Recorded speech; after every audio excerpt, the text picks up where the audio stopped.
Welcome back into another episode of Spaceman 2.0 Crypto Predictive Programming News Show.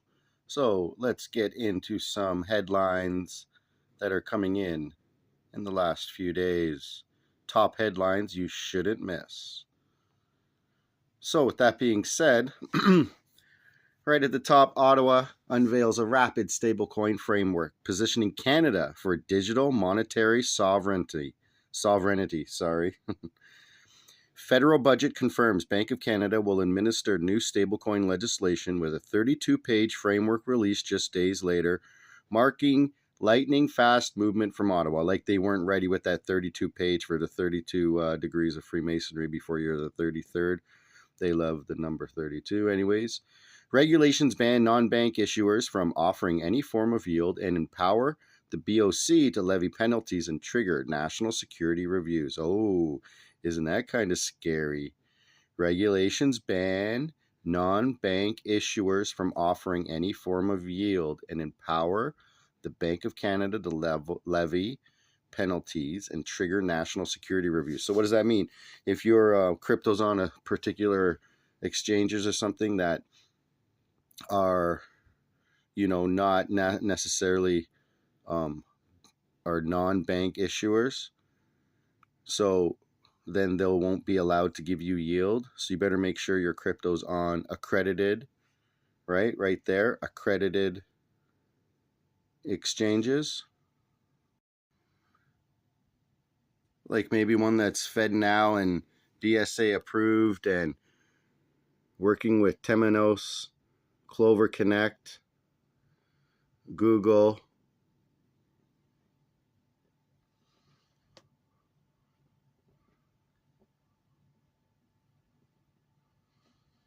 I'm not sure, but could this be part and parcel?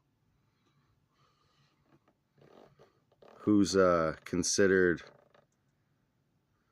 accredited to be able to put your money to yield? Working with Citi.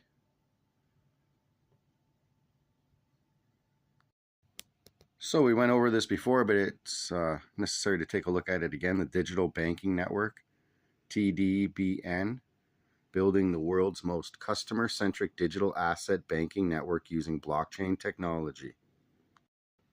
We can get into their quarterly 3 report. Quarter 3, InvestFi announced strategic alliance with Metallicus to deliver institution-backed stablecoins within their digital investing platform.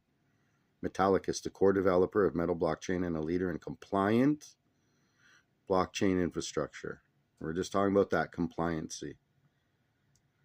And what else are they getting into? Look at that. Partnerships with Cornerstone, League, and Metallicus partnered to bring stablecoins. Oops, it was weird how it went white. To bring stablecoin innovation to credit unions. The collaboration gives Cornerstone League member credit unions access to the Metallicus ... So if you want to read more, get on Metallicus.com. So is that making sense here? How they can get you to fear where you're putting your crypto for getting yield by saying there can be penalties. Anyways, move seen as a response to the U.S. Genius Act amid concerns Canada is losing capital to U.S. dollar-backed stablecoins. We were just talking about the stablecoins with Metallicus. Advocates say the framework is a major step towards modernized payments through stablecoins were not formally designed as a payment instruments. Experts highlight sovereignty concerns, emphasizing Canada must own the rails, while noting bank-issued stablecoins may come through future Bank Act changes. Of course, rails. Talking about rails. And in the headlines, the SEC drops emphasis on crypto sector for 2026. So, new SEC exam priorities omit a dedicated crypto section, a major shift from previous years that emphasized digital asset volatility and compliance. Focus for 2026 centers on fiduciary duty, conduct standards, asset custody, and new customer data privacy rules across Wall Street firms. We just showed you a Wall Street crypto predictive programming. Move aligns with President Trump's pro-crypto stance, marking continued pivot from earlier crackdowns under the prior administration. Industry players view the omission as a positive signal, though the SEC notes listed priorities are not exhaustive. And Chair Paul Atkins says examination should foster constructive dialogue, not gotcha oversight, emphasizing transparency in the process. And moving on into the U.S. news. U.S. regulator clears banks to hold crypto for paying blockchain fees. Now that is bullish.